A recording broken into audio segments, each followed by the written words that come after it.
ایک اونٹ پر 3 افراد سوار تھے، ایک مرد، ایک عورت اور ایک بچہ۔ ان کا رخ مدینہ کی طرف تھا۔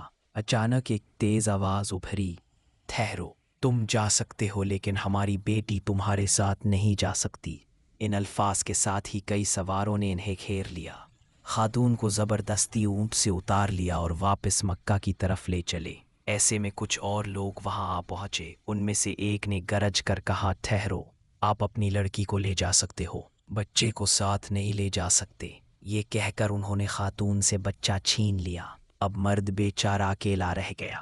ایک گروہ خاتون کو لے کر چلا گیا، دوسرا بچے کو۔ اسی حالت میں وہ مرد تنہا مدینہ کی طرف روانہ ہوا۔ 3 افراد کے گھرانے کے ساتھ یہ سب صرف اور صرف اس لیے ہوا تھا کہ انہوں نے اسلام قبول کر لیا تھا۔ یہ حضرت ابو سلمہ رضی اللہ عنہ اور ان کے بیٹے سلمہ تھے۔ حضرت ابو سلمہ رضی اللہ عنہ کا نام عبداللہ بن عبد الاسد محرومی تھا۔ ابو سلمہ ان کی کنیت تھی۔ نبی اکرم صلی اللہ علیہ وسلم نے جب اسلام کا پیغام مکے کے لوگوں کو سنایا تو حضرت ابو سلمہ اور حضرت سلمہ رضی اللہ عنہا فوراً ہی ایمان لے آئے۔ ان دونوں سے پہلے صرف 10 افراد نے اسلام قبول کیا تھا، گویا آپ دونوں سب سے پہلے اسلام لانے والوں میں شامل ہیں۔ حضرت ابو سلمہ نبی اکرم صلی اللہ علیہ وسلم کے رشتہ دار بھی تھے۔ ان کی والدہ آپ صلی اللہ علیہ وسلم کی پھوپھی تھی۔ اس طرح آپ نبی کریم صلی اللہ علیہ وسلم کے پھوپھی زاد بھائی تھے۔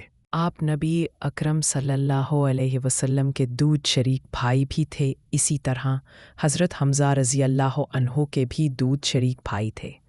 دونوں میاں بیوی نے جب اسلام قبول کیا تو دوسرے مسلمانوں کی طرح انہیں بھی ظلم و ستم کا نشانہ بنایا گیا۔ کفار کے ظلم جب حد سے بڑھے تو نبوت کے 5ویں سال نبی کریم صلی اللہ علیہ وسلم نے مسلمانوں کو حبشہ کی طرف ہجرت کی اجازت دے دی۔ اس طرح سب سے پہلے 11 مردوں اور 4 عورتوں کا ایک قافلہ حبشہ روانہ ہوا۔ ان میں حضرت ابو سلمہ اور حضرت سلمہ رضی اللہ عنہما بھی تھے۔ مکہ کے کافروں کو جب ان کے ارادے کا علم ہوا تو ان کے ایک گروہ نے سمندر کے ساحل تک ان کا پیچھا کیا، لیکن ان کے وہاں پہنچنے سے پہلے ہی قافلے والے جہاز میں سوار ہو چکے تھے اور جہاز روانہ ہو چکا تھا۔ یہ لوگ وہاں 3 ماہ ہی ٹھہرے تھے کہ انہیں مکہ کے سب لوگوں کے اسلام لانے کی اطلاع ملی۔ یہ خبر سنتے ہی ان مہاجرین نے مکہ کا رخ کیا۔ مکہ کے قریب پہنچ کر انہیں پتہ چلا کہ خبر غلط تھی، لیکن اب فوری طور پر ان کے لیے حبشہ جانا ممکن نہیں تھا، اس لیے کسی نہ کسی طرح مکہ میں داخل ہو گئے۔ وہاں مسلمانوں پر ظلم و ستم اور بڑھ گئے۔ چنانچہ آپ صلی اللہ علیہ وسلم نے پھر مسلمانوں کو ہدایت فرمائی کہ حبشہ کی طرف ہجرت کر جائیں۔ نبوت کے 6 سال دوسری بار ہجرت ہوئی۔ اس بار 88 مرد اور 20 عورتوں نے ہجرت کی اور حبشہ پہنچ گئے۔ اس قافلے میں بھی ابو سلمہ اور سلمہ رضی اللہ عنہما شامل تھے، گویا یہ ان کی دوسری ہجرت تھی۔ اس طرح انہوں نے وہاں کئی سال گزارے۔ آخر یہ دونوں بہت سے دوسرے مسلمانوں کے ساتھ پھر مکہ آ گئے۔ یہ آپ صلی اللہ علیہ وسلم کے مدینہ کی طرف ہجرت سے کچھ ہی پہلے کا واقعہ ہے۔ یہاں پہنچ کر وہ پھر اپنے قبیلے اور دوسرے کافروں کے ظلم کا نشانہ بن گئے۔ رسول اللہ صلی اللہ علیہ وسلم نے ابھی ہجرت نہیں کی تھی۔ حضرت ابو سلمہ نے کفار کے مظالم سے تنگ آ کر مدینہ کی ہجرت کا ارادہ کر لیا۔ اس وقت ان کے پاس ایک ہی اونٹ تھا۔ انہوں نے اس اونٹ پر حضرت سلمہ اور اپنے ننھے بچے سلمہ کو سوار کیا، خود اونٹ کی نکیل پکڑی اور پیدل چل پڑے۔ حضرت سلمہ کے قبیلے بنو مغیرہ کو اس بات کی خبر ہو گئی۔ انہوں نے اونٹ کو گھیر لیا اور ابو سلمہ سے کہا، تم جا سکتے ہو لیکن ہماری بیٹی تمہارے ساتھ نہیں جا سکتی۔ یہ کہہ کر انہوں نے اونٹ کی نکیل حضرت ابو سلمہ کے ہاتھ سے لے لی اور حضرت سلمہ رضی اللہ عنہا کو زبردستی اپنے ساتھ لے چلے۔ اتنے میں حضرت ابو سلمہ کے اپنے خاندان کے لوگ یعنی بنو عبد الاسد آ پہنچے۔ انہوں نے بچے کو چھین لیا اور بنو مغیرہ سے کہا، تم نے اپنی لڑکی کو ہمارے آدمی سے چھین لیا، ہم اپنے بچے کو تمہارے پاس کیوں چھوڑے؟ یہ کہہ کر بچہ ان سے چھین لیا۔ اس چھینا چھینی میں سلمہ کا بازو بھی اتر گیا۔ اب ذرا منظر دیکھیے، ابو سلمہ رضی اللہ عنہا سے ان کی بیوی اور بچہ چھین لیا گیا، ماں سے اس کے جگر کا ٹکڑا چھین لیا گیا، اور اس معصوم بچے سے اس کے ماں باپ کو جدا کر دیا گیا۔ اب حضرت ابو سلمہ رضی اللہ عنہا تنہا مدینہ کی طرف روانہ ہوئے۔ حضرت سلمہ رضی اللہ عنہا کو بچہ بنو عبد الاسد لے گئے۔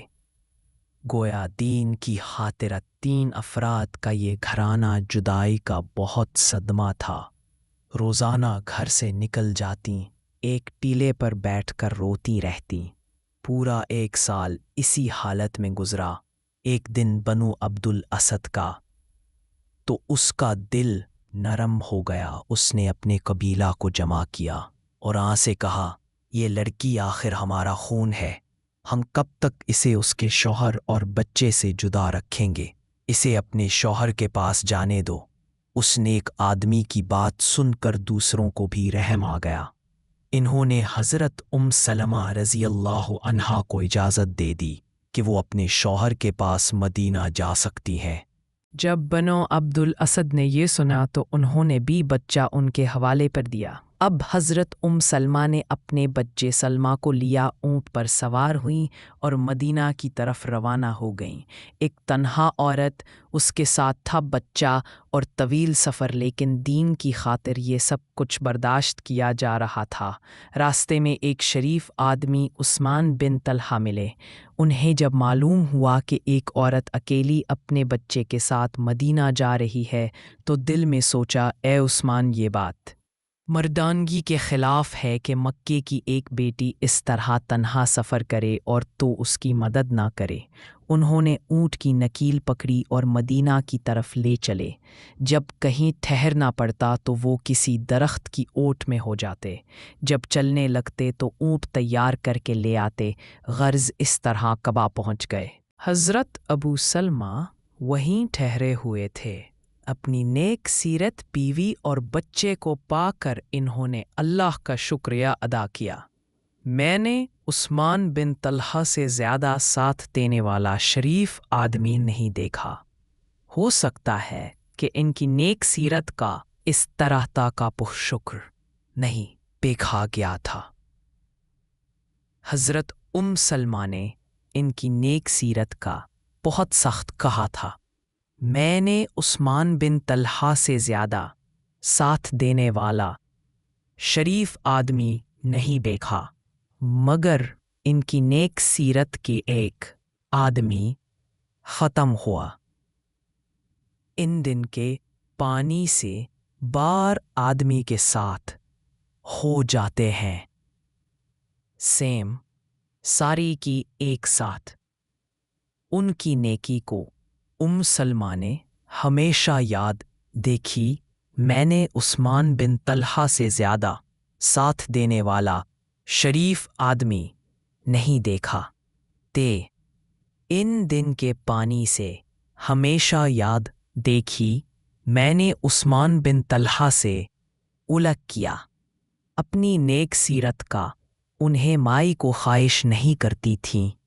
انہوں نے زیادہ دے کر ان کی نیکی کا کنگ نہیں کیا۔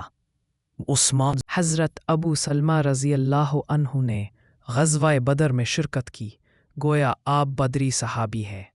3 ہجری میں غزوہ احد میں حصہ لیا۔ جنگ کے دوران ایک مشرک نے زہر میں بجھا ہوا ایک تیر انہیں مارا۔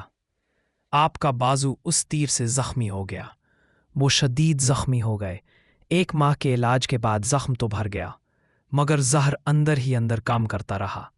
نبی اکرم صلی اللہ علیہ وسلم کو اطلاع ملی کہ قطن پہاڑ کے دامن میں آباد قبیلہ بنو اسد مدینہ منورہ پر حملہ کرنے کے لیے پرتول رہا ہے۔ آپ صلی اللہ علیہ وسلم نے حضرت ابو سلمہ رضی اللہ کو 1.5 سوار دے کر حکم دیا کہ فوراً روانہ ہو جاؤ، اور اس سے پہلے کہ وہ ہم پر حملہ کریں تم ان پر حملہ کر دو۔ حضرت ابو سلمہ رضی اللہ عنہ بہت رازداری سے سفر کرتے 1 محرم 4 ہجری کو یکایک ان پر ٹوٹ پڑے۔ انہیں اپنی تلواروں پر رکھ لیا۔